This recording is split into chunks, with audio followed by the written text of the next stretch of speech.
செய்தியாளர் HD கனடாவின் இன்றைய முக்கிய செய்திகள். இலங்கை செய்திகள். எமது மண்ணையும் மக்களையும் பாதுகாக்க முடியாது விட்டால் நாங்கள் அரசியல் தீர்வினை பெற்று நாங்கள் என்ன செய்ய போகின்றோம் என்ற கேள்வி எழுந்துள்ளதாக மட்டக்களப்பு மாவட்ட தமிழ் தேசிய கூட்டமைப்பு பாராளுமன்ற உறுப்பினர் இரா சாணக்கியன் தெரிவித்துள்ளார். எதிர்காலத்தில் ஜனாதிபதி தேர்தலோ பாராளுமன்ற தேர்தலோ நடைபெறுமாக இருந்தால் இலங்கை தமிழரசு கட்சி சார்பில் சில இறுக்கமான தீர்மானங்களை எடுக்க வேண்டும் எனவும் அவர் இதன்போது தெரிவித்தார். இலங்கை தமிழரசு கட்சியின் மட்டக்களப்பு அம்பாறை மாவட்டங்களுக்கான மேதின கூட்டம் நேற்று மாலை களுவாஞ்சி பிரதேச செயலாளர் பிரிவுக்குட்பட்ட பெரிய கல்லாற்றில் நடைபெற்றது. இலங்கை தமிழரசு கட்சியின் மட்டக்களப்பு மாவட்ட கிளை தலைவரும் மாவட்ட பாராளுமன்ற உறுப்பினருமான இரா சாணக்கியன் தலைமையில் நடைபெற்ற இந்த மேதின நிகழ்வில் அம்பாறை மாவட்ட பாராளுமன்ற உறுப்பினர் கலையரசன், முன்னாள் பாராளுமன்ற உறுப்பினர்களான துரை ராஜசிங்கம், ப அரியேந்திரன், சி யோகேஸ்வரன், ஸ்ரீநேசன் உட்பட பெருமளவான கட்சி ஆதரவாளர்கள் கலந்து கொண்டனர்.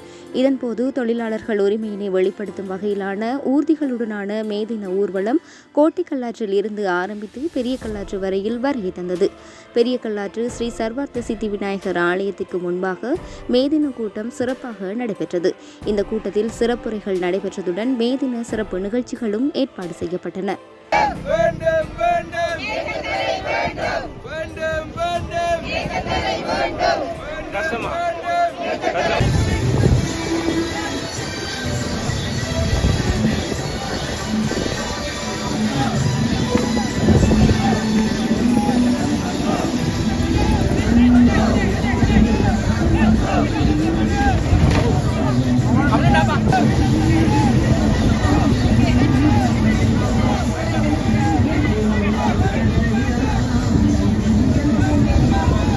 அன்பாக அழைக்கிறோம். நேரம் பொன்னானது. எனவே காலம் கடந்து இந்த நிகழ்வு ஆரம்பிக்கப்பட்டிருக்கின்றது. எனவே இந்த நிகழ்வுகள் இடம்பெற்றாலும் எமது மண்ணிலே எமது ஸ்ரீ சர்வார்த்த சித்தி விநாயகர் தேவஸ்தான பரிவார சபையின் வணக்கர் எமது கிராமத்தின் தலைவர் வைக்குமாறு அழைத்து அடுத்த சூழலை மட்டக்களப்பு மாவட்ட தலைவர் சண்முகம் புகதாசன் ஐயா அவர்களை அடுத்த மட்டக்களப்பு தொகுதி கிளையினுடைய தலைவர் ஸ்ரீநேசன் ஐயா அவர்களை அன்பாக அழைக்கின்றோம். அடுத்த சுடரினை ஏற்றுவதற்காக நான் அழைப்பது திரு பாரண்ணா அரியநேந்திரம் ஐயா, முன்னாள் பாராளுமன்ற உறுப்பினரும் எமது மண்ணின் மைந்தருமான மாவனா நடராஜ். அடுத்த சுடரினை ஏற்றுவதற்காக நாம் அழைப்பது திரு இலக்குவத்திலே நடைபெற்றுக் கொண்டிருக்கின்ற இந்த வேளையிலே அடுத்த சுடரினை ஏற்றுவதற்காக அன்பாக அழைக்கின்றோம். அடுத்த சுடரினை ஏற்றுவதற்காக நாம் அழைப்பது திரு தி புஷ்பலிங்கம், முன்னாள் தவிசாளர், மண்முனை தென்மேற்கு வட்டார கிளையினுடைய தலைவர் திரு சி கனகசுந்தரம் ஐயா அவர்களை அன்பாக அழைக்கின்றோம். அடுத்த சுடரினை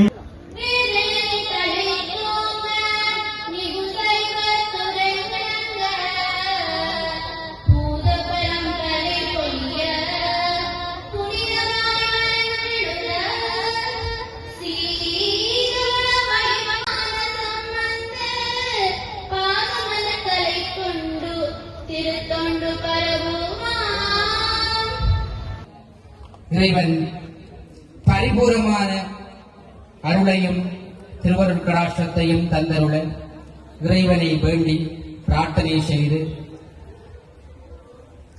எல்லா மக்களும் ஒற்றுமையாகவும் தமிழ் பேசும் மக்கள் அனைவரும் ஒற்றுமையே பலமாக பலப்படுத்தி இவ்விடத்திலே ஒன்று கூடி இந்த தொழிலாளர் தினத்திலே அனைத்து மக்களுக்கும் நமது நாட்டை கட்டியெழுப்புவதற்கு நமது நாட்டிலே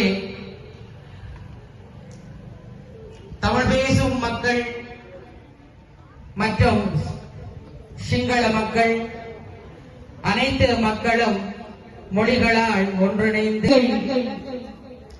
அரசியல் அமைப்பிலே ஒரு மாற்றத்தை அமைக்கக்கூடிய ஒரு மாற்றமாக அமையும். அதே போன்று இந்த தொழிலாளர் தினத்திலே அந்த குழு மாற்றமும் வருகின்றது. ஆதலால்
மகாதேவகி. சாமியே சைக்கிள்ல போகுதா? ஒரு அறிஞர் கூறுகிறார். அந்த வகையில் தான் நாம் இன்று அரச உத்தியோகத்தர்கள் கையெழுத்து நிலையில் சென்று அடுத்த கட்டமாக விசிட்டிங் விசா என்ற நிலைக்கு தள்ளப்பட்டு அந்த சம்பளமற்ற விடுமுறை என்ற பெயரில் நாடு கடந்து உறவுகளை கடந்து சொந்த பந்தங்களை கடந்து மனைவி குழந்தைகளை இழந்து வேதனையோடு பொருளாதாரத்தை நோக்கி ஓடிக்கொண்டிருக்கின்றோம். அதான் கௌரவ பிச்சைக்காரன் நடந்த அரச உத்தியோகத்தர்கள். இதுக்கெல்லாம் காரணமாக அமைகின்றது எமது நாட்டின் ஆட்சியாளர்களும் திட்டமிடப்படாத முறையற்ற பொருளாதார கொள்கைகளும் அமைகின்றது.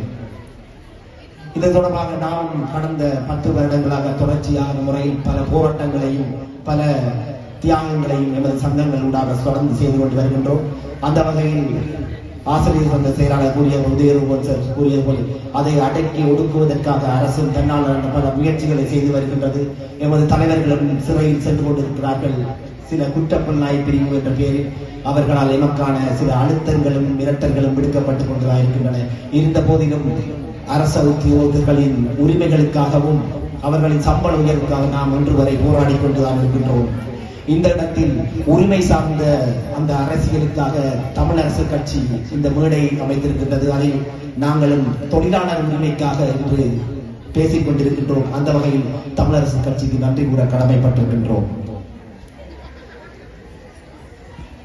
மட்டக்களப்பு மாவட்டத்தை பொறுத்தவரையில் சில விஷயங்களை சொல்ல வேண்டிய தேவைப்பாடு இருக்கின்றது. அரச உத்தியோகத்தர்கள் பொதுமக்களுக்கான சேவர்களே ஒழிய எந்த அரசியல்வாதிகளுக்குமான சேவகர்கள் இல்லை என்பதை அழுத்தம் திருத்தமாக கூறிக்கொள்கின்றோம். ஏனென்றால் கடந்த காலங்களில் சில அரசியல்வாதிகள் அரச ஊழியர்கள் என்ற தங்களுக்கான அடிமைகள் தங்களுக்கான சேவகர்கள் என்று நினைத்துக் கொண்டிருக்கிறார்கள். அவ்வாறு நிலை நீடிக்குமானால் அவர்களுக்கான எதிரான போராட்டங்களை எமது தொழிற்சங்கங்கள் தொடர்ந்து முன்னெடுக்க வேண்டிய கட்டாயத்துக்கு முன் செல்லும் என்று இந்த இடத்தில் நாங்கள் உறுதியாக கூறிக்கொள்கின்றோம். எமது கோரிக்கைகள் தொடர்ச்சியாக நாடுகளால் முன்வைக்கப்பட்டுக் கொண்டிருக்கின்ற போதும் நாம் இந்த இடத்திலே அந்த கோரிக்கையை முன்வைக்கின்றோம். எமக்கான முறையான சேவைப்புறமான குறிப்புகள் தயாரிக்கப்பட வேண்டும். சம்பள அதிகரிப்பு பொருளாதார நிலைக்கேற்ப வழங்கப்பட வேண்டும். முறையான பதவி உயர்வு எமது அபிவிருத்தி உத்தியோகர்களுக்கு வழங்கப்பட வேண்டும். கல்வி அமைச்சு ஊடாக ஆசிரியர்களாக நியமிக்கப்பட்டு இதுவரைக்கும் அவர்களுக்கு முறையான தொழில் உறுதித்தன்மை வழங்கப்படாமல் இழுத்தடிப்பு செய்யப்பட்டுக் கொண்டிருக்கும் அபிவிருத்தி உத்தியோகர்களுக்கான ஆசிரியர் நியமனம் விரைவாக வழங்கப்பட வேண்டும். உத்தியோகத்தர்களின் குறிப்பாக தொழில் கௌரவம் பாதுகாக்கப்பட வேண்டும். அந்த சுய ரெஸ்பெக்ட் சொல்லுவாங்க. அந்த உத்தியோகத்தர்களுக்கான தொழில் கௌரவம் பாதுகாக்கப்பட வேண்டும். எல்லா விடியலும் மனிதர்களுக்காக அமையும், நாளைய விடியல் எம் தொழிலாளர்களுக்காக அமையட்டும் என்று கூறி நேரத்தை கருத்தில் கொண்டு இங்கு பார்த்துக் கொண்டிருக்கிறார்கள். நன்றி கூறி விடைபெறும். வல்லவர்கள் கொண்டு ஆதிக்கம் செலுத்தும் பொய்யான தலைமைக்கு சவால் விடுக்கும் நவீன தொழிலாளர் ஒரு யுகம் மடிந்து மறுயுகம் மலரும் போது வெளிப்பட்டு நிற்பார், ஐயமில்லை. உழைத்து உடல் தேர்ந்து உழைத்து உளம் சோர்ந்து ஏற்ற ஊதியம் இல்லாது உரிமை இழந்து நிற்கிறார். உழைப்பும் வளர்ச்சியும் உடலும் உயிருமா அனுதினம் போர்க்களமாய் ஆணைக்கு கட்டுப்பட்டு காக்கும் பணியதை கடமையென செய்வார். அயர்வு வந்து வாட்டி வைக்கும் போதெல்லாம் அயராது உழைப்பான். உழைப்பில்லாது உயரலாம் என்ற எண்ணம் வரும் காணல் நீரை. களைப்பில்லா வாழ்வில் உழைத்தே ஆக வேண்டும் என்று பலர் கிளம்பியும் அடிமையாகின்றனர். அடிமை வாழ்வில் வேண்டாம் என தன் கால் நிற்கும் தொழிலாளியை மிதித்து நசிக்கிடுவர் கொல்லாத வஞ்சகர்கள். அடிமை வாழ்வு வேண்டாம் என தன் கால் நிற்கும் தொழிலாளியை மன்னிக்கவும் மிதித்து நசிக்கிடுவார் கொல்லாத வஞ்சகர்கள். தன் நேர்மை கொண்டு வாழும் தொழிலாளர் வர்க்கத்தை சுருண்டும் வர்க்கம் தம் பக்கம் சாய்க்கும் கலாசாரம் என்று எம்மத்தியில். தன் நேர்மை கொண்டு வாழும் தொழிலாளர் வர்க்கத்தை சுருண்டும் வர்க்கம் தன் பக்கம் சாய்க்கும் கலாசாரம் என்று எம்மத்தியில். தன் வயிற்றுக்காய் உழைக்கும் உழைப்பில் ஒரு பங்கு கட்டாயம் செலுத்தியே ஆக வேண்டும் வரி எனும் போர்வைக்கும். எதிர்ப்பார் ஒருவரில்லை பயம் பற்றிக் கொள்ளும் உம்மவரை. எதிர்ப்பார் ஒருவரில்லை பயம் பற்றிக் கொள்ளும் உம்மவரை. உள்ள குமுறல் மட்டும் சல்லடையாய் மாறிவிடும். உயர்விற்கு பெற்பல போராட்டம். போராடியும் கிடைக்குமா? இல்லை, கிடைத்தாலும் அதில் அறைதான். உயர்த்தி விட்டோம், ஏற்றுவோம் பொருள் விலை. ஏற்றுவார் பல மடங்கு, இறக்குவார் ஒரு வீதம். உயர்த்தி விட்டோம், ஏற்றுவோம் பொருள் விலை. ஏற்றுவார் பல மடங்கு, இறக்குவார் ஒரு வீதம். கேட்டது செய்து விட்டோம் நாம், கேட்டது செய்து விட்டோம் நாம். பணித்தது நீ செய்ய வேண்டும். ஆப்புத்தான் தொழிலாளர் வாழ்வுக்கு. உழைத்து முதுகு வளைந்து சலித்து வெறுத்துக் கொண்டனர். தூங்கியவர் விழித்துக் கொண்டனர், திரட்டிக் கொண்டனர் தம்பலத்தை. உழைத்து முதுகு வளைந்து சலித்து வெறுத்துக் கொண்டனர். தூங்கியவர் விழித்துக் கொண்டனர், திரட்டிக் கொண்டனர் தம்பலத்தை. 1000 கேள்விகள் நுழைந்த போது நிமிர்ந்தன தோள்கள், விழுந்தன கைகள். உழைப்புக்கேற்ற ஊதியம் வேண்டும், உழைக்கும் நேரம் 8 மணியாக வேண்டும்.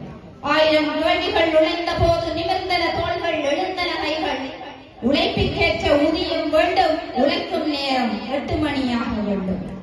போராடி வென்ற தொழிலாளர் தினம் அல்லவா சிவப்பு வர்ணத்தால் அலங்கரிக்கிறது. போராடி வென்ற தொழிலாளர் தினம் அல்லவா சிகப்பு நிறத்தால் அலங்கரிக்கிறது. உழைப்பின் புனிதத்தை உணரும் நாள் என்றோ அன்று விழிப்படைவார் தொழிலாளர், விடியும் தேசம். நன்றி.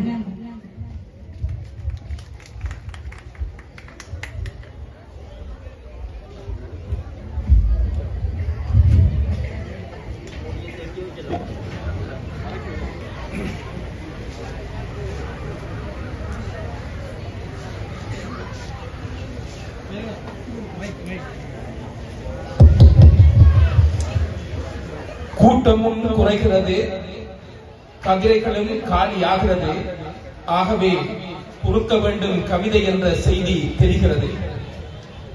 அவையில் வீட்டிற்கும் அன்பு பெருமக்களே, தலைமை கவிஞர் அண்ணதாசன் அவர்களே, சகோதர கவிஞர்களே, அனைவருக்கும் வணக்கம்.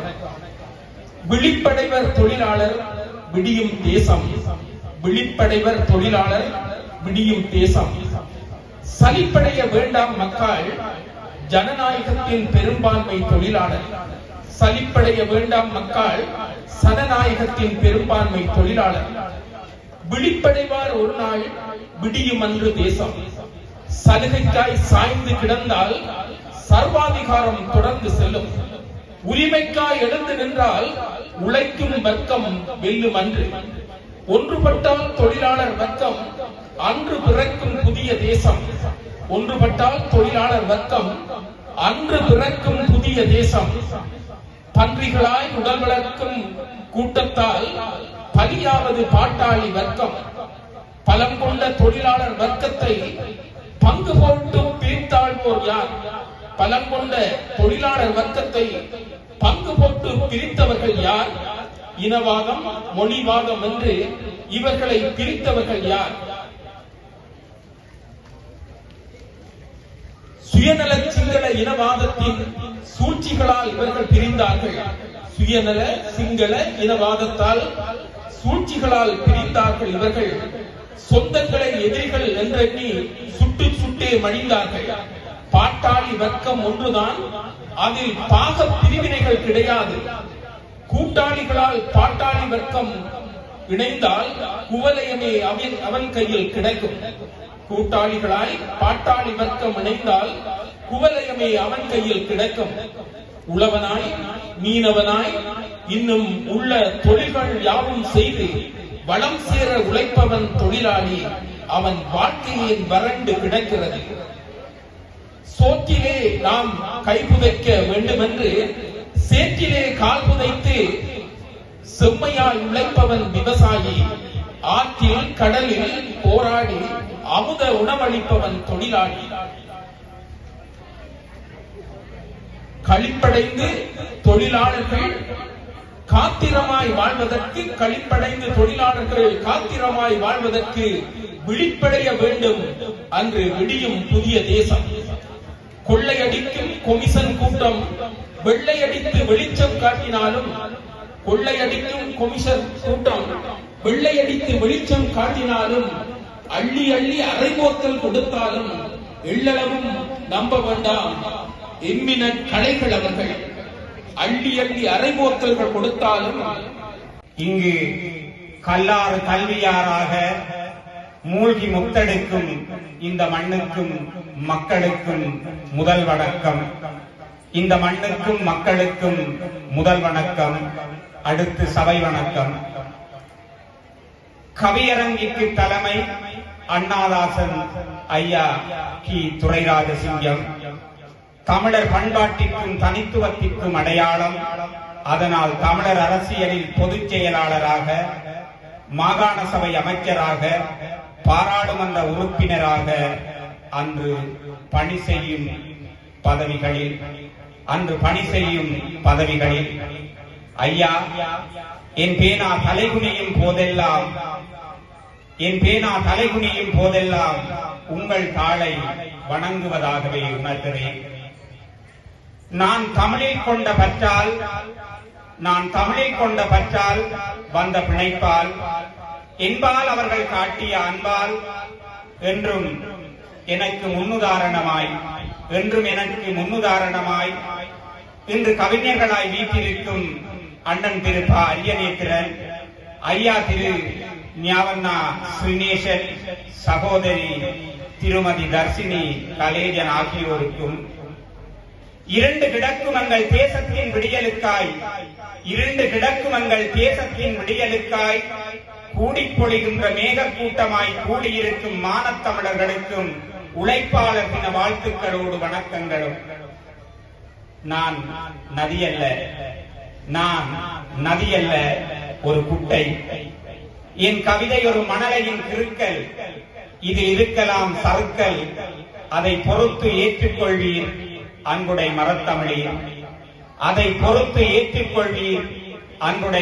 மரத்தமிழீர். தும்பிக்கை துணை யானைக்கு மட்டுமல்ல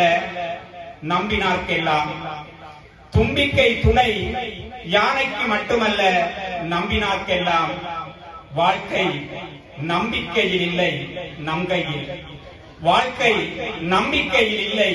நம் கையில். உழைப்பு உயிரின் உன்னதம். உதாரணம் சிலந்தி, தூக்கணாங்குருவி, கரையான். மனிதா விழித்துக்கொள், விழிப்பு இல்லை என்றால் அது மரணம். விழிப்பு இல்லை என்றால் அது மரணம். சூரியன் விழிதிறந்தால் அது பூமியின் விழிப்பு. உணர்ச்சிகள் விழிதிறந்தால் அது கவிதையின் விழிப்பு. உருவின் விழிதிறந்தால் அது கருவின் விழிப்பு. யாழ் மீட்டுபவன் கையில் இசை விழிக்கும். எழுதுபவன் கையில் மொழி விழிக்கும். ஓட்டு போடுபவன் கையில் நாடே விழிக்கும். தமிழா விழித்துக்கொள். இல்லை என்றால் உன் வேட்டியை உருவி உனக்கே கொடி போட்டு கொண்டாடி விடுவார்கள். இமை திறப்பது விழிப்பல்ல, உணர்வுகள் விழிக்க வேண்டும். எமக்கு விழி திறந்திருக்கிறது. உணர்வுகள் விழித்திருக்கிறதா? அன்று தந்தையும் தலைவனும் விழித்த போது தமிழன் விழித்துக் கொண்டான். தமிழன் விழித்துக் கொண்டான். தன்மானத்தோடு பகை வென்றான். தமிழன் வீரத்தின் அடையாளம். அன்று கப்பலோட்டினான். 3 கடலையும் தாண்டிச் சென்றான். ஆணவ இலங்கையை அடக்கி வென்றான். அன்று கப்பலோட்டினான். 3 கடலையும் தாண்டிச் சென்றான். ஆணவ இலங்கையை அடக்கி வென்றான். இன்று எங்களது வாழ்வும் எங்களது வளமும் மங்காத தமிழென்று முழங்கிய சங்கு நொறுங்கி சிதறி கிடக்கிறது கிழிஞ்சல்களாக. எங்களது வாழ்வும் எங்களது வளமும் மங்காத தமிழென்று முழங்கிய சங்கு நொறுங்கி சிதறி கிடக்கிறது கிழிஞ்சல்களாக. ஆயுதம் செய்வோம் நல்ல காகிதம் செய்வோம் என்றான் பாரதி. அவன் சொன்னபடிதான் ஆயுதம் செய்தோம். அதை சிலர் சொந்த பந்தங்களுக்காகவும் சொந்த நலன்களுக்காகவும் பயன்படுத்தி விட்டனர். ஆயுதம் செய்தோம், அதை சிலர் சொந்த பந்தங்களுக்காகவும் சொந்த நலன்களுக்காகவும் பயன்படுத்தி விட்டனர். அவர்களே இன்று கைகட்டி வாய்ப்பொத்தி அமைச்சர்களாக அவர்களே இன்று கைகட்டி வாய்ப்பொத்தி அமைச்சர்களாக இங்கே தன்மானம் மிக்கவர்கள் தொழிலாளர்கள் மட்டும்தான். இங்கே தன்மானம் மிக்கவர்கள் தொழிலாளர்கள் மட்டும்தான். எங்கேயும் எப்போதும் எதற்காகவும் எவரிடமும் கையேந்த மாட்டார்கள். எங்கேயும் எப்போதும் எதற்காகவும் எவரிடமும் கையேந்த மாட்டார்கள். பாருங்கள், விவசாயிகள், மீனவர்கள், நெசவாளர்கள் மற்றும் உள்ள தொழிலாளர்கள் இரு சூழும் பான்மை கண்டோம் ஆதலினால் பழையபடி இருள் சூழும் பான்மை கண்டோம் ஆதலினால் இந்நிலையில் என்ன ஆகும்? ஆதலினால் இந்நிலையில் என்ன ஆகும்? அதை எடுத்துச் சொல்லுவதற்காய் கவிஞர் நால்வர், அதை எடுத்துச் சொல்வதற்காய் கவிஞர் நால்வர் சீர்மிகுந்த கவி ஆக்கி சிந்தனையை படைப்பார்கள். சீர்மிகுந்த கவி ஆக்கி இங்கு வந்து சிந்தனையை படைப்பார்கள். உண்டீர் நீங்கள், சிந்தனையை படைப்பார்கள். உண்டீர் நீங்கள்.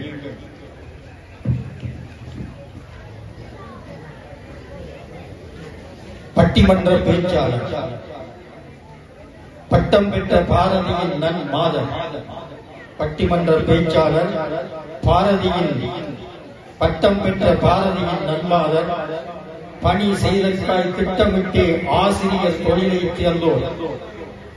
பணி செய்தற்காய் திட்டமிட்டு ஆசிரியர் தொழிலை தேர்ந்தார். தீந்தமிழின் பற்றாளர் இவரின் தந்தை. தீந்தமிழின் பற்றாளர் இவரின் தந்தை. முகிலதனை வர்ஷினி என்பார். முகிலதனை வர்ஷினி என்பார். இங்கே முத்தான கவிதை சிறு மழையாய் பெய்ய தர்ஷினி வாருங்கள், கவி தாருங்கள், தமிழ் கவிதை தமிழ் மனதில் விதையாகட்டும். தர்ஷினி வாருங்கள், கவி தாருங்கள், தமிழ் கவிதை தமிழ் மனதில் விதையாகட்டும்.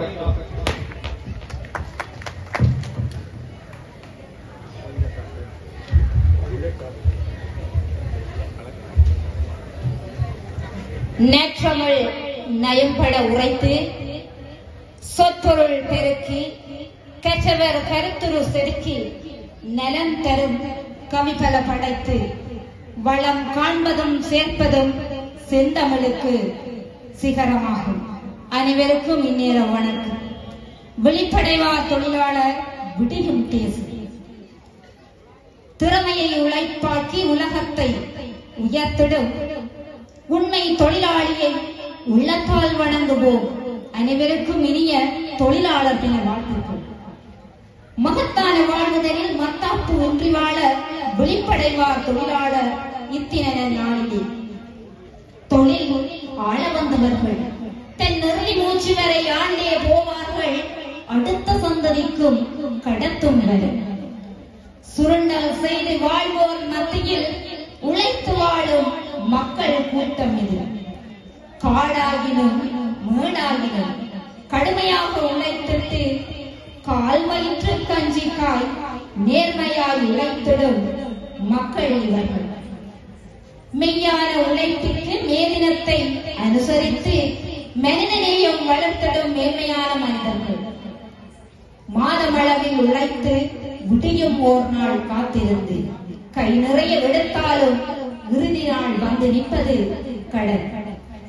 பொருள் நிலை உயர்த்தி பொருளாதாரத்தை மேம்படுத்தி தொழிலாளரை வருத்தி அடிமையாக்குகின்றார் முதலாளர். பொருள் விலை உயர்த்தி பொருளாதாரத்தை மேம்படுத்தி தொழிலாளரை வருத்தி அடிமையாக்குகிறார் முதலாளி. உழைத்து வாழும் தொழிலாளி மீது பதத்தகரம் ஓங்க பொறுத்திரியார் தொழிலாளி பொங்கி எழுவர் அவர் மீது. சரியாக கணக்கிட்டு ஓய்வின்றி பணி செய்ய கிடைக்கும் கூலி போதாது என்பவருக்கு. சிந்தையினும் ஆயுதம் தொழிலாளர் எந்த அப்போது முடியும் அவர்கள் தேசம். சிந்தையினும் ஆயுதம் தொழிலாளர். மிக பிரமாண்டமான முறையிலே எங்களுடைய பெரிய கல்லாறு மண்ணிலே எங்களுடைய பெரிய கல்லாறு வட்டாரங்களினுடைய ஏற்பாட்டிலே அதை தலைமை தாங்கி நடாத்தி கொண்டிருக்கும் எங்களுடைய நண்பர் மகிழன் அவர்களே மற்றும் இங்கே வருகை தந்திருக்கும் நேரத்தை கருத்தில் கொண்டு ஒவ்வொருவராக முடிக்கவில்லை என்று குறையினை எடுக்கக்கூடாது. இங்கே வரைய தந்திருக்கும் எங்களுடைய கட்சியினுடைய மாவட்ட கிளை, தொகுதி கிளை, பிரதேச கிளை, வட்டார கிளைகளை சேர்ந்த உறுப்பினர்கள், அத்தோடு எங்களுடைய முன்னாள் பாராளுமன்ற உறுப்பினர்கள், மாகாண சபையுடைய உறுப்பினர்கள், அத்தோடு திருவண்ணாமலை மாவட்டத்திலே இருந்து இங்கே வரைய தந்திருக்கும் திருவண்ணாமலை மாவட்டத்தினுடைய கிளை தலைவர் கோதாசன் ஐயா உட்பட, கோதாசன் ஐயா கொஞ்சம் விஞ்ஞானமாக எல்லாரும் மறைச்சிருக்க ஒரு தயவு செஞ்சலாம், கொஞ்சம் விஞ்ஞானமாக என்ன உறவினாலும் சைட்ல கொஞ்சம் எடுத்தீங்கன்னா கொஞ்சம் விபரத்தை வாங்க. எல்லாரும் எங்களுடைய ஆதரவாளர்களை தெரியாது.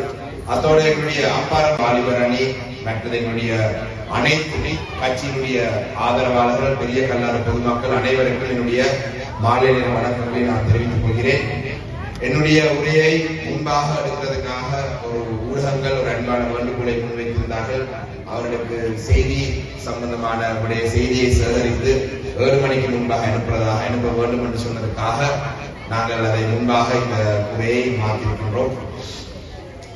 உண்மையிலே எங்களுடைய தொழிலாளர் தினமானது உங்களுக்கு தெரியும். இந்த மாவட்டத்திலே எங்களுடைய தொழிலாளர் என்று சொன்னால் எங்களுடைய மாவட்டங்களிலே கூடுதலாக தொழில் என்று சொன்னால் எங்களுடைய மாவட்டத்திலே வாழ்வாதாரம் தொழில் என்று சொன்னால் அது விவசாயம், மீன்பிடி, மற்றது கால்நடை. இந்த 3 துறையிலும் தான் அதிக அளவான எங்களுடைய வடக்கு கிழக்கிலே இருக்கும் எங்களுடைய மக்களுடைய வாழ்வாதாரம் இந்த மீன்பிடி, விவசாயம், கால்நடை, இந்த 3ஐ நம்பிதான் எங்களுடைய வாழ்வாதாரம் இருக்கின்றது. அவ்வாறான நிலையிலே இன்றைய நிலையிலே எங்களுடைய வடக்கு கிழக்கிலே இருக்கும் எங்களுடைய இந்த மக்களுடைய அவல நிலை, எங்களுடைய விவசாயிகள், எங்களுடைய மீன்பிடி துறையை சார்ந்தவர்கள், எங்களுடைய மீனவர்கள், எங்களுடைய கால்நடை அவல நிலையை பற்றி சற்று முன்பு எங்களுடைய பேசிய கவியரங்களை சொல்லப்பட்டது. அத்தோடு எங்களுடைய இந்த இன்றைய நாளிலே எங்களுடைய வாலிபர்கள் மற்றும் கட்சியினுடைய உறுப்பினர்கள் அவங்களுடைய அந்த பிரகடனங்களை வாசிக்கும் பொழுது எங்களுடைய மக்களுக்கு தெரிந்திருக்கும். ஆனால் நான் பல விடயங்களை இன்று பேச வேண்டும் என்று வந்தாலும் கூட நேரத்தை கருத்தில் எடுத்து பெரிய அளவிலே அதை நான் என்னுடைய உரையை சுருக்கி சில விடயங்களை மட்டும் சொல்லலாம் என்று நினைக்கிறேன். உண்மையிலே எங்களுடைய இன்று மாவட்டத்தினுடைய விவசாயிகளை எடுத்துக்கொண்டு சொன்னால் இந்த மாவட்டம் விவசாயத்துக்கு பெயர் போன ஒரு மாவட்டம்.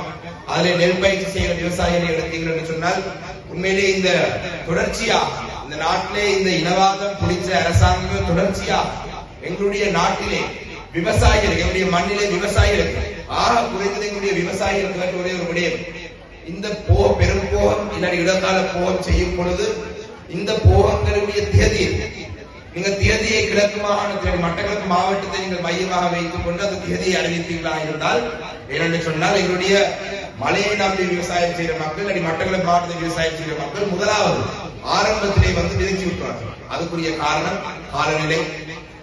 ஆனால் இலங்கை அரசாங்கம் தொடர்ச்சியாக புலனர்வு மாவட்டத்துடைய தேதியை குறிவைத்துதான் அந்த காலப்போகம் ஆரம்பிக்கிறது, பெரும் போகம் ஆரம்பிக்கிறது தேதியை குறிக்கிறார்கள். இதனுடைய விவசாயிகள் தொடர்ச்சியாக ஒவ்வொரு வருடமும் உரமானியம் நேரத்துக்கு வராது. உரமானியம் நேரத்துக்கு வந்தாலும் அறுவடை செய்கிற காலப்பகுதியிலே படிமார்க்கெட்டிங் போர்டு அதை கொள்வனவு செய்வதற்கு முன் வராது. இவ்வாறாக விவசாயிகள் பெரும் கஷ்டத்துக்கு வந்து இருக்கிறார். அதே போலதான் இந்த மாவட்டத்திலே இருக்கும் சில அமைச்சர்கள் இந்த விவசாயிகள் இந்த கடந்த 4 வருடங்களுக்கு இந்த விவசாயிகளை இந்த நிலைக்கு தள்ளினதுக்கு பெரும் பங்கு அவங்களுக்கு இருக்கின்றது. கோட்டாபய ராஜபக்சவுடைய அரசாங்க காலப்பகுதியிலே இந்த சேதன பசலை என்றதை அறிமுகப்படுத்தி இந்த சேதன பசலையினூடாக இந்த பிரதேசத்திலே விவசாயத்தை அதிகரிக்கலாம் என்றெல்லாம் சொல்லியிருந்தார்கள். அதிலே ஆரம்பித்தது என்னுடைய விவசாயிகள் இன்னும் அதிலே இருந்து கொண்டு வரக்கூடிய ஒரு சூழல் இந்த அரசாங்கம் அமைக்கவில்லை. இந்த வருஷம் கூட எங்களுடைய விவசாயிகளை எடுத்தால் எங்களுடைய விவசாயிகளுக்கு வந்து யானை பிரச்சனை மாவட்டத்திலே யானைகளுக்கான சரணாலயம் அமைக்க வேண்டும் என்று சொன்னார். மட்டக்களப்பு மாவட்டத்திலே செங்கலடியை மௌனதீவியை முனைத்து ஒரு யானைக்கான சரணாலயம் உருவாக்க வேண்டும் என்று சொன்னார். கருப்பு சட்டையை போட்டுள்ளார் தான் சொன்னார். மாவட்டத்தில் யானைகளுக்கு வந்து இந்த இருக்கிற யானைகளுடைய பிரச்சனையால எங்களுக்கு இந்த யானைகளை கட்டுப்படுத்த முடியாத ஒரு சூழலில் நாங்கள் இருக்கிறோம். அவ்வாறான நிலையில யானைகள் சரணாலயம் இந்த மாவட்டத்தை உருவாக்கினால் அயல் மாவட்டங்களில் யானை குறைந்து தான் போடுவாங்க. விவசாயிகள் தொடர்ந்து இந்த சரியான நேரத்திலே விவசாயிகள் உறவில்லை, சரியான நேரத்திலே விவசாயிகளுக்கு அறுவடை செய்தால் அதை ஒரு படிமார்க்கெட்டிங் போர்டு வாங்குவதில்லை. யானையுடைய தாக்கத்தினால் எங்களுடைய விவசாயம் முழுமையாக பாதிக்கப்படுகிறது. சரி இப்படியாவது நாங்கள் எங்களுடைய விவசாயத்தை முன்னெடுப்போம் என்று சொன்னால் அதிகமான மழை வந்து இந்த போகத்திலே எங்களுடைய விவசாயிகளுக்கு வெள்ளத்தால தாண்டு போய் எங்களுடைய விவசாய நிலங்கள் தாண்டு போனதுனால பெருமளவான விவசாயம் நட்டப்பட்டார்கள். சரி இதுக்கு நாங்கள் பாராளுமன்றத்தை பேசி நாங்கள் நஷ்டீடு வழங்குறதுக்கு நாங்கள் சில ஏற்பாடுகள் செய்திருந்த பொழுது அந்த நஷ்டீடை அளவீடு செய்வதற்கு மட்டக்களப்பு மாவட்டத்துக்கு வந்தவர்கள் சரியான அளவுகளை செய்யாமல் ஒரு குறிப்பிட்ட தொகையை மட்டும் அளவீடு செய்து போயிருந்தார்கள். அமைச்சர் இதெல்லாம் முக்கியமான விடயங்களை மாவட்ட அமைச்சர்களை பேச வேண்டிய அவசியம் இல்லை என்று சொல்ற நிலை இருக்கின்றது. சரி நாங்கள் விவசாயிகளை தான் இந்த அரசாங்கம் அளித்துக் கொண்டிருக்கும் என்று சொன்னால் நாங்கள் அடுத்த எங்களுடைய மீன்பிடித்துறையை சேர்ந்தவர்களை பார்த்தோம் என்று சொன்னால் மீன்பிடித்துறை எங்களுடைய ட்ரோலர்களை வைத்து வடமாகாணத்தில் இருக்கும் எங்களுடைய மீனவர்களை யாழ்ப்பாணத்தில் இருக்கும் மீனவர்களை எங்களுடைய ட்ரோலர்களை வைத்து அந்த மீனவருடைய வாழ்வாதாரத்தை முழுமையாக அளித்திருக்கிறார்கள். நான் இந்த விவசாயிகளுக்கு சொன்ன பிரச்சனை மற்றவர்கள் மட்டுமல்ல, அது எங்களுடைய அம்பாறைக்கோ திருவண்ணாமலைக்கோ கிழக்கு மாநிலம் மட்டுமல்ல, எங்களுடைய ஒட்டுமொத்த வடக்கு கிழக்கிலே விவசாயிகளுக்கு கொடுக்கும் பிரச்சனை. ஆனால் மீனவரை எடுத்தீங்கன்னு சொன்னால் இந்த ட்ரோலர்களை வைத்து இலங்கையில் இருக்கும் இந்த மீனவத்தை அமல்படுத்தினாலே எங்களுடைய இந்த தமிழ்நாட்டிலே இருந்து வந்து அத்துமீறி மீன் பிடிக்கும் இந்த மீனவர்களால் எங்களுடைய வடமாநிலத்தில் இருக்கும் மீனவர்கள் கொடுக்கும் பிரச்சனைக்கு ஒரு தீர்வை காணலாம். ஆனால் அமைச்சர் அதுக்கு எந்த அக்கறை இல்லாத நிலையில் இருக்கிறார். இரண்டாவது எங்களுடைய கிழக்கு மாநிலத்தையும் சரி வடமாநிலத்தையும் சரி சட்டவிரோதமான மீன்பிடி அதிகரித்திருக்கிறது. நான் திருவண்ணாமலையிலே எங்களுடைய சில இடங்களுக்கு சென்ற நேரத்தில் சொல்லியிருந்தார்கள், டைனமைட் பயன்படுத்துகிறார்கள் கடலுக்குள்ளே. டைனமைட்டை போட்டு அந்த வடியை வெடித்து மீனை இருக்கிற எல்லா சைஸ்லையும் சின்ன மீன் பெரிய மீன் எல்லா வகையான மீனை டைனமைட் போட்டு வெடிச்சு அதை எடுத்துட்டு வரார்கள். எதிர்வரும் சந்ததிகளுக்கு எதிர்வரும் 20-30 வருஷத்துக்கு மீனவர்களுக்கு மீனே இல்லாத ஒரு சூழல் வரப்போகுது. சரி டைனமைட் மட்டும் என்று பார்த்தால் டார்ச் லைட் அடிக்கிறார்கள். பவரான டார்ச் லைட்டை கடலுக்குள்ளே கொண்டு வச்சு அந்த டார்ச்சை வைத்து மீனெல்லாம் விட்டு வந்தால் அந்த ஆனால் இவர்களுக்கும் இந்த ஆளும் கட்சியை சேர்ந்தவர்களுக்கும் தொடர்பு இருக்காங்க சந்தேகம் வருகிறது. என்றால் இந்த இதை கட்டுப்படுத்துவதற்கு அரசாங்கம் இந்த நடவடிக்கை எடுக்கின்ற இதுக்கு பின்னாலே இந்த அமைச்சர்கள் இருக்கிறாங்க சந்தேகம் வருகிறது. சரி கௌரவ அமைச்சர் டக்ளஸ் தேவானந்தா அவர்கள் ஒரு சட்டத்தை கொண்டிருந்தார், சுருக்கு வலை பயன்படுத்தலாம் 6 கிலோமீட்டர் கரையில இருந்து 6 கிலோமீட்டர் தள்ளி. ஆனால் இன்று சுருக்கு வலை என்பதை கிழக்கு மாகாணத்திலே ஒரு 200 மீட்டர் தள்ளி 0.5 இன்ச் கண் வைத்த வலையை வைத்து இந்த மீன் பிடிக்கிறார்கள். என்னுடைய மீனவர்களை முழுமையாக அழித்து போய் கொண்டிருக்கின்றது. கரவணை தொழிலில் ஈடுபடுறது மீனே இல்லை. அதே பார்த்தீங்கன்னா தென் மாகாணத்தில் இருந்து இலங்கையில பல பிரதேசங்களில் இருந்து பெரும்பான்மை சமூகத்தை சேர்ந்தவர்களுடைய மாவட்டங்களில் வந்து மீன்பிடி வியாபாரத்தில் ஈடுபடுறார்கள். நாங்கள் மட்டக்களப்பிலே இருந்து அம்பாந்துறைக்கு போய் மீன் பிடிக்க விடுவாங்களா? நாங்கள் திருவண்ணாமலையில இருந்து மாத்திரையில போய் மீன் பிடிக்க விடுவாங்களா? புதிதாக சட்டங்களை கொண்டு இந்த பிரதேசங்களுக்கு போய் மீன் பிடிக்கிறதுக்கு அனுமதி வழங்குறதுக்கான முயற்சி நடந்து கொண்டிருக்கு. திருவண்ணாமலை மாவட்டத்தில் இருக்கும் எங்களுடைய மீனவர்கள் சொல்றார்கள், வெளி மாவட்டங்களிலிருந்து வந்து எங்களுடைய வளங்கள் எல்லாத்தையும் அள்ளி போட்டு போனால் நாங்கள் என்ன செய்வது என்று கேட்கிறார். இதான் இன்றைக்கு எங்களுடைய மட்டக்களப்பு மாவட்டம் மட்டுமில்லை வடக்கு கிழக்கு இருக்கும் அனைத்து மாவட்டத்திலும் இருக்கும் மீனவர்களுடைய நிலை இதுதான் இன்றைக்கு. சரி நன்னீர் மீன் வருவோம் ரால் பண்ணை செய்கிறார்கள், மீன் வளர்ப்பு என்றார்கள். வாகன பிரதேசத்தை அண்மையிலே கூட ரால் வளர்ப்பு என்ற பேரிலே தன்னுடைய கட்சியை சேர்ந்தவர்களுக்கு காணிகள் வழங்குவதற்கான முயற்சி நடந்து கொண்டிருக்கிறது. மாவட்ட அமைச்சர்களுக்கு கூட்டத்தில் இதை பற்றி பேசுவது முயற்சித்தால் இல்லை இது அடுத்த கூட்டத்திலே பேசலாம் என்று சொல்றாங்க. மீன்பிடி என்று சொன்னால் இருக்கிற ஆறுகளை மறைத்து தன்னுடைய கட்சியினுடைய ஆதரவாளர்களுக்கு மீன் பிடிக்க விடுறார்கள். மட்டக்களப்பிலே உப்போடை பிரதேசத்தை கூட நாங்கள் இவ்வாறான இடத்தை போய் பார்த்துள்ளோம். ஆத்தை மறைத்து மீன் வளர்க்கிறார்கள். 5 பேர் 10 பேர் தான் செய்கிறார்கள். அவர்கள் ஒரு அரசியல் பின்னணி ஒரு கட்சியினுடைய பின்னணியிலே செய்கிறார்கள். இதான் இன்றைய மீனவருடைய நிலை. இன்று வடக்கு கிழக்கிலே தொழிலாளர் என்று சொன்னால் விவசாயிகளை அழைத்து விட்டார்கள், மீனவர்களை அழைத்து விட்டார்கள். அடுத்தது கால்நடை மயிலத்தவடு மாதவனை மேய்ச்சதலை மட்டுமல்ல, இன்றைய மாவட்டத்தில் பல இடங்களிலே மேய்ச்சதல் இருக்கின்றது. மன்னிக்கவன் எங்களுடைய மாகாணத்தில் எங்களுடைய திருவண்ணாமலை எடுத்து சொன்னால் வெறுகளிலே மாவிலாறு மேய்ச்சதரை, தம்பலாவத்தை கடவானை மேய்ச்சதரை, அம்பாறை வட்டவான மேய்ச்சதரை, மட்டக்களப்பிலே கார்மலை மேய்ச்சதரை, மட்டக்களப்பிலே மயிலத்தமடுடைய மேய்ச்சதரை, மட்டக்களப்பிலே கிரிதமானுடைய மேய்ச்சதரை, மட்டக்களப்பிலே விகுலான குளத்திலே மாடு மேய்கிற பிரதேசம், இது அனைத்தும் அரசாங்கத்திலே திட்டமிட்ட சிங்கள குடியேற்றங்களை அதிகரிக்கிற செயல்பாட்டால் இன்று இந்த மாவட்டத்திலே இந்த மாகாணத்திலே மேய்ச்சத்தரை இல்லாத நிலையிலே கால்நடைகள் முழுமையாக கால்நடை அந்த கால்நடை தொழிலை நம்பியிருக்கிற முழுமையாக அழித்து போறார்கள். இன்று ஒரு கட்சியினுடைய மேதிரணிகள் நடக்குது என்று நான் பார்த்திருந்தேன்.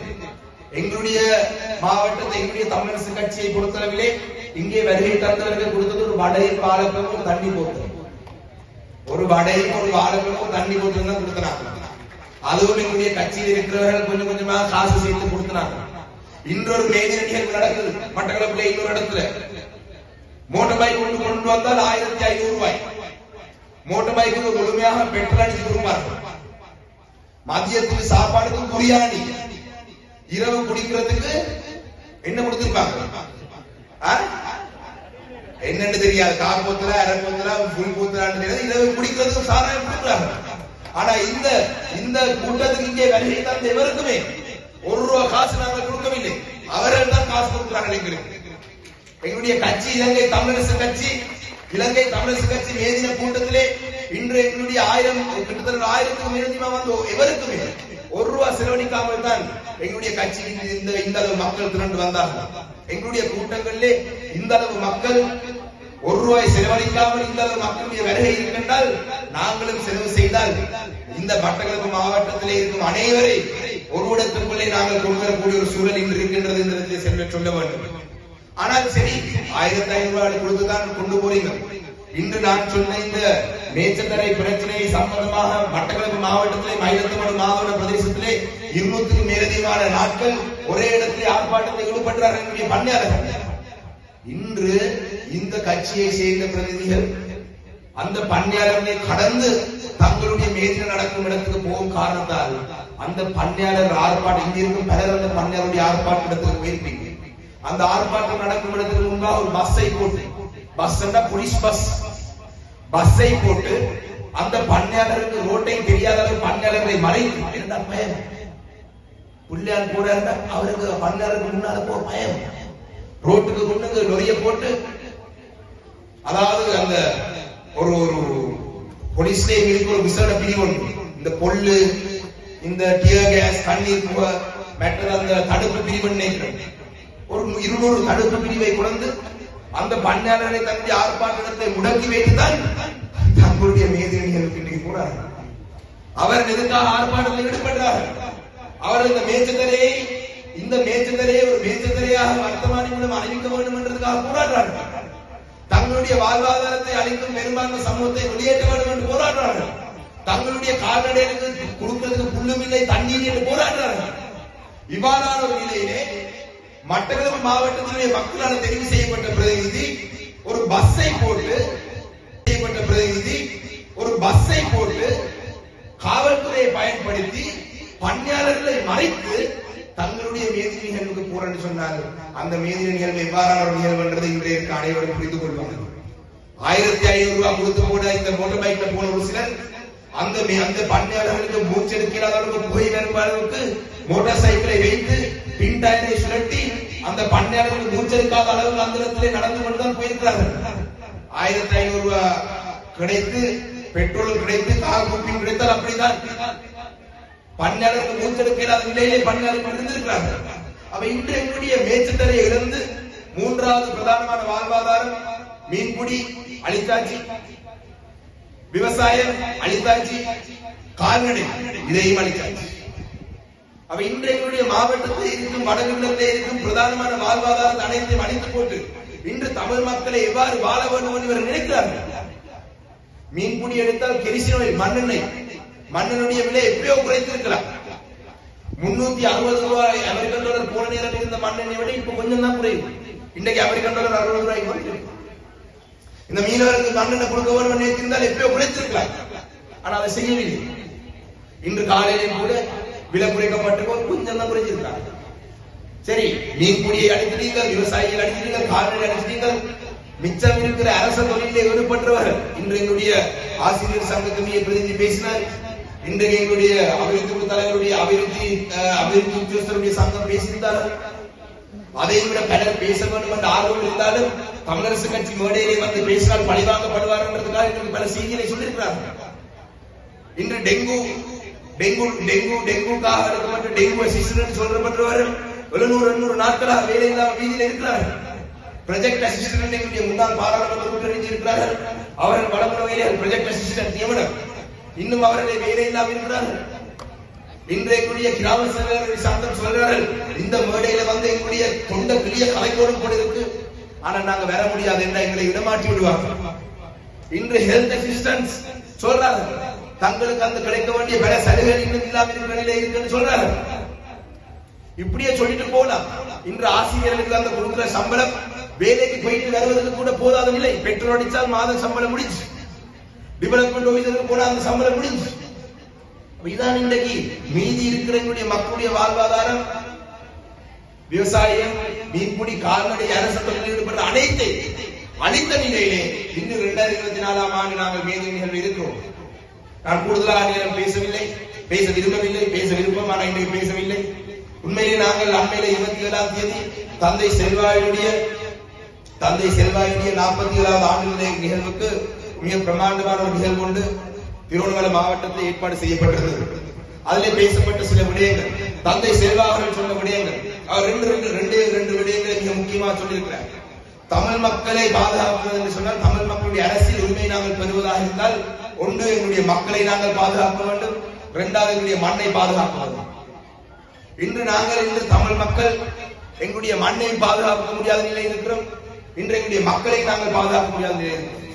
காணி அபகரிப்பு அங்கங்கு நடந்து கொண்டிருக்கு.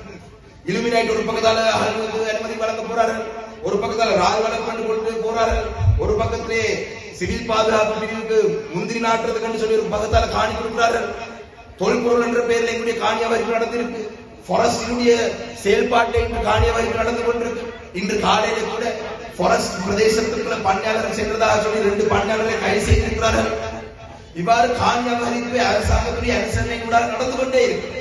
ஒரு பக்கத்தால நாங்கள் காணி இழந்து கொண்டு போறோம், இன்னொரு பக்கத்தால பார்த்தா எங்களுடைய மக்களை நாங்கள் இழந்து கொண்டு போறோம். இன்று எங்களுடைய இளைஞர்களை பலர்கிட்ட கேட்டால், உங்களுடைய எதிர்கால திட்டம் என்ன? நான் கனடாவுக்கு போக விரும்புகிறேன், நான் பிரான்சுக்கு போக விரும்புகிறேன், நான் யூகே போக விரும்புகிறேன்.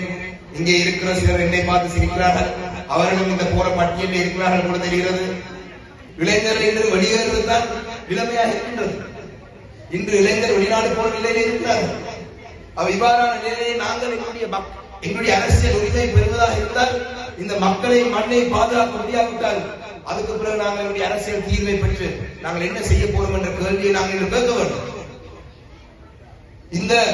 இந்த இவ்வாறான ஒரு சூழலில் தான் நாங்கள் வாழ்ந்து கொண்டிருக்கிறோம். மிக முக்கியமாக நாங்கள் தமிழ் மக்கள், அதுவும் தமிழ் மக்களுக்கு தலைமைத்துவம் வழங்கும் தமிழரசு கட்சி மிக முக்கியமான தீர்மானங்களை நாங்கள் எதிர்வரும் காலத்தில் எடுக்க வேண்டும். இந்த எதிர்வரும் காலத்தில் ஜனாதிபதி தேர்தல் நடைபெற இருக்கின்றது. சில நேரம் சிலர் சொல்றார்கள், அடுத்த வாரம் பாராளுமன்றம் கிடைக்கப்படலாம் என்று சொல்றார்கள். பாராளுமன்ற தேர்தலோ ஜனாதிபதி தேர்தலோ வருமாக இருந்தால் எங்களுடைய கட்சி சில இறுக்கமான தீர்மானங்களை நாங்கள் எடுக்க வேண்டும். எங்களுடைய மக்களுடைய சார்பில் எங்களுடைய மண்ணை நாங்கள் பாதுகாக்க வேண்டும் சொன்னால் சில தீர்மானங்களை நாங்கள் எடுக்க வேண்டும். எங்களுடைய மக்களை வெளியேறுவது நாங்கள் எடுப்பதில் சில இறுக்கமான தீர்மானங்களை நாங்கள் எடுக்க வேண்டும். இந்த வருடத்திலே நாங்கள் இந்த பிரதானமான தீர்மானங்களை எடுத்தால்தான் நாங்கள் எங்களுடைய மக்களை பாதுகாத்து, எங்களுடைய மண்ணை பாதுகாத்து நாங்கள் எங்களுடைய அரசியல் தீர்வை பெறக்கூடிய வகையில் இருக்கும். இன்று மக்கள் மட்டக்களப்பு மாவட்டத்தில் இருக்கும் மக்கள் சிலர் கடந்த தேர்தலிலே 1,05,000 பேர் கிட்டத்தட்ட பல்வேறு கட்சிகளுக்கு வாக்களித்ததற்குள்ளாக இன்று 2 அமைச்சர் வந்திருக்கிறார்கள், ராஜாங்க அமைச்சர். ஆனால் இன்றைய மக்களுடைய பிரச்சனையை தீர்க்கிறது என்று சொன்னால் அனைத்து அமைச்சு பதவியிலும் வழக்குகளுக்கு கிடைக்க வேண்டும். இலங்கையிலே இருக்கிற 19வது திருச்சட்டத்தின் கூட 30க்கு மட்டுப்படுத்தப்பட்ட இந்த கேபினட் அமைச்சர் பதவியிலே வீதாசார் அடிப்படையில் பார்த்தால் எத்தனை அமைச்சு பதவி தமிழர் கிடைக்கலாம். அமைச்சு பதவியில் மத்திய அரசாங்கத்தை அமைச்சு பதவியில் எடுப்பதில் கூட வீதாசார் அடிப்படையில் பார்த்தால் எத்தனை அமைச்சு பதவி தமிழர் கிடைக்கலாம். அமைச்சு பதவியில் மத்திய அரசாங்கத்தை அமைச்சு பதவியில் எடுப்பதில் கூட மக்களுடைய பிரச்சனை நாங்கள் தீர்க்கக்கூடிய ஒரு சூழல் இல்லை. நாங்கள் ஒரு அர்த்தமுள்ள அதிகார பயிரின் ஊடாகத்தான் எங்களுடைய மக்களுடைய பிரச்சனையை தீர்க்கலாம். அரசியல் அதிகாரங்களுடைய கையிலே இருந்தால் தான் நாங்கள் எங்களுடைய மக்களுடைய பிரச்சனையை தீர்க்கலாம். அரசியல் அதிகாரம் என்று சொன்னால் உதாரணமாக சொல்லுவோம், ஒரு மாகாண சபையாக இருக்கலாம், ஏதோ ஒரு வடக்கு கிழக்கு இணைந்த ஒரு கட்டமைப்பாக இருக்கிறார். இந்த கட்டமைப்புக்கு நிச்சயமாக தமிழ் பேசும் தமிழர் தரப்பிலே இருந்து ஒரு கல்வி அமைச்சர், ஒரு சுகாதார அமைச்சர், ஒரு நீர்ப்பாசன அமைச்சர், ஒரு போக்குவரத்துக்கான அமைச்சர், இவ்வாறான சகல துறைகளுக்குமே தமிழ் தரப்பை சேர்ந்த அமைச்சர்கள் வந்தால் மட்டுமே தமிழ் மக்களுடைய பிரச்சனை நாங்கள் ஒட்டுமொத்த வடகிழக்கில் இருந்த பிரச்சனை தீர்க்கலாம். இல்லாவிட்டால் ஒரு அமைச்சர் டாக்டர் சிவகானந்தா அவர்கள் பச்சையாக சொல்லுவோம், மீன்பிடித்துறை அமைச்சராக இருக்கிறார். இன்றைக்கு இவ்வளவு மீனவர்களுக்கு பிரச்சனை தீர்க்கப்படக்கூடிய சூழல் இல்லை. அந்த வகையிலே நாங்கள் எங்களுடைய மக்கள் ஒன்றாக சேர்ந்து, இந்த தமிழரசு கட்சியில் இருக்கிற நாங்கள் ஒன்றாக சேர்ந்து, நாங்கள் மக்களுக்கு சரியான ஒரு எதிர்வரும் தேர்தலில் எங்களுடைய மக்களை சரியான பாதையிலே தேர்தலிலே நாங்கள் எங்களுடைய மக்களை சரியான பாதையை நாங்கள் கொண்டு செல்லாமல் விட்டால் நாங்கள் எங்களுடைய மக்களை விழுந்து இன்னும் ஒரு அளவு எங்களுடைய மண்ணை விழுந்து பொறுப்புகள் விடயத்தையும் நாங்கள் மிகவும் கவனமாக நாங்கள் கையாள வேண்டும். இன்று ஈஸ்டர் குண்டுவெடிப்பு வந்ததுக்கு பிறகு ஆயர் கூட வெல்கம் ரஞ்சித்தை சொல்றார், சர்வதேச விசாரணை வேணும் என்று. நாங்களும் இதோட சேர்த்து எங்களுடைய 2009ஆம் ஆண்டு முதல் 2009 இறுதி யுத்தத்திலே கொல்லப்பட்ட மக்களுக்கு நாங்கள் நீதி கேட்க வேண்டும் என்றது நாங்கள் அவர்கள் சேர்த்து பொறுப்பு கூறல் விடயத்தை நாங்கள் செயல்பட வேண்டும் என்றால் இன்று நீதி கேட்டுக் கொண்டிருக்கிற எங்களுடைய மக்கள் வயசு முதிர்ச்சி அடைந்து இறந்து போற நிலை வந்திருக்கு. இன்னும் காலப்போக்கில் நீதி கேட்டிருந்த அந்த மக்களுடைய குழந்தைகள் தான் பெறுவார்கள். இதான் இன்றைய தமிழ் மக்களுடைய நிலை. சிலருடனே கேட்கலாம், தமிழரசு கட்சியிலே பல பிரச்சனை இருக்கின்றது, நீங்கள் தமிழரசு கட்சியை பற்றி பேசுகிறீர்கள். தமிழரசு கட்சியிலே நீதிமன்றம் கூட தடை செய்திருக்கிறது. மகாநாடுக்கும் அந்த நிர்வாகங்களுக்கு மட்டும்தான், கட்சியிலே வேறு எந்த தடையும் இல்லை. நாளைக்கு ஒரு தேர்தல் வந்தா இலங்கை தமிழரசு கட்சி தேர்தலில் போட்டி போடலாம். இன்று எங்களுடைய தலைவர், புதிதாக தெரிவு செய்யப்பட்ட தலைவர் ஸ்ரீதரன் அவர்கள் முன்னுதாரணமாக கிளிநொச்சி மாவட்டத்தை கட்டியெழுப்பிக் கொண்டிருக்கிறார். பல கூட்டங்கள் நடக்கின்றது. அன்னை பூமதி அம்மாள் ஏற்பாடு செய்ய பிரமாண்டமாக நடந்தது. இன்று கிளிநொச்சியிலே மாபெரும் ஒரு மேதின நிகழ்வு நடந்து கொண்டிருக்கு. திருவண்ணாமலையில் எங்களுடைய கோதாசன் ஐயா மாவட்ட தலைவர் 47வது தந்தை சேவாடி நினைவு தினத்தை ஒரு 1500 பேரை எடுத்து ஒரு பிரமாண்டமாக நடத்தினார். நாங்கள் மட்டக்களப்பு மாவட்டத்தினுடைய தீர்மானத்தின் அடிப்படையிலே மேதின நிகழ்வு மிக பிரமாண்டமாக நடத்தியிருக்கிறோம். ஏன் கட்சியை நாங்கள் பலப்படுத்த வேண்டும். இதிலே ஒரு சிலர் நினைக்கலாம், இல்லை கட்சி நீதிமன்றத்தில் இருக்கும்படினால் நாங்கள் கட்சி முழுமையாக முடங்கி போய்விட்டோம். கட்சி முழுமையாக முடங்கி போகவில்லை. கட்சியிலே வழக்கு, கட்சியை சேர்ந்த ஒரு கட்சிக்கு எதிராக வழக்கு போட்டு வழக்கு நீதிமன்றத்தில் இருக்கும். ஆனால் அதுக்கென்று சொல்லி கட்சியிலே எந்த செயல்பாடுக்கும் தடை இல்லை. நாங்கள் கட்சியிலே இன்று எந்த செயல்பாடு என்று சொன்னால், நான் சொன்ன விடயங்களை தவிர்த்து, அந்த மாநாடு நோக்கிய விஷயங்களை தவிர்த்து கட்சியில கூட்டங்கள் நடத்தலாம், கட்சி மத்திய குழு கூடலாம், கட்சி அரசியல் குழு கூடலாம், கட்சி தேர்தல்களை முகம் கொடுக்கலாம், எதுவும் செய்யலாம். அவ்வாறான நிலையிலே கட்சியிலே உண்மையான தொண்டர்கள், கட்சியில் உண்மையான பெற்றுள்ளவர்கள் மாவட்டத்துடைய நிலையை கருத்தில் எடுத்து நாங்கள் இவ்வாறான செயல்பாடுகளை தொடர்ந்து இருக்கிறோம் என்றால் என்னுடைய கட்சியை பலப்படுத்த வேண்டும். அந்த வகையில் தான் இந்த மேதின நிகழ்வும் மிக பிரமாண்டமான ஒரு ஏற்பாடு. நான் நினைக்கிறேன், மிக நீண்ட நாளைக்கு பிறகு கட்சியிலே ஒரு அன்னைக்கு நிவாரண பேரணியிலே ஊர்வலமாக வந்து, அது ₹1, நான் மீண்டும் சொல்றேன், ₹1 காசு செலவழிக்காமல் நாங்கள் இவ்வளவு மக்களை திரட்டியிருக்கிறோம் சொன்னால் மக்கள் கட்சியிலே நம்பிக்கை வைத்திருக்கிறார்கள். நாங்கள் தான் பொறுப்புள்ளவர்களாக இந்த கட்சியிலே இருக்க விடயங்களை மக்களுக்கு சொல்ல வேண்டும். சொல்றதின் கூட அடுத்த முறை பாராளுமன்ற தேர்தல் நடந்தால் 3 ஆசனங்களை நாங்கள் பெறக்கூடிய ஒரு சூழலை நாங்கள் உருவாக்கிக் கொள்வோம். எங்க ஒரு 2 பேர் தான் 3 சீட் வேணும் என்று கை தட்டின போல இருக்கு. கட்டாங்கள் வேண்டாம் 3 சீட். 3 ஆசனங்களை நாங்கள் மட்டக்களப்பு மாவட்டத்தை அடுத்த முறை தேர்தல் எடுக்க வேண்டும். நிச்சயமாக மக்கள் பல அதிருப்தியில் இருக்கிறார்கள். எங்களுடைய கடந்த காலத்திலே எதிராக வாக்களித்தவர்கள் மீது கடும் அதிருப்தியில் இருக்கிறார்கள். அவ்வாறான ஒரு சூழ்நிலை நான் இன்னும் பல விடயங்கள் நான் பலமையாக ஒரு நாளும் எழுதிட்டு வாங்கல. இன்றைக்கு நாங்கள் எழுதிட்டு வந்து நான் பல விடயங்களை பேச வேண்டும் என்று, ஆனால் இருந்தாலும் கூட நேரத்தை கருத்தில் எடுத்து நான் கூடுதலான நேரம் நான் இதைவிட பேச விரும்பவில்லை.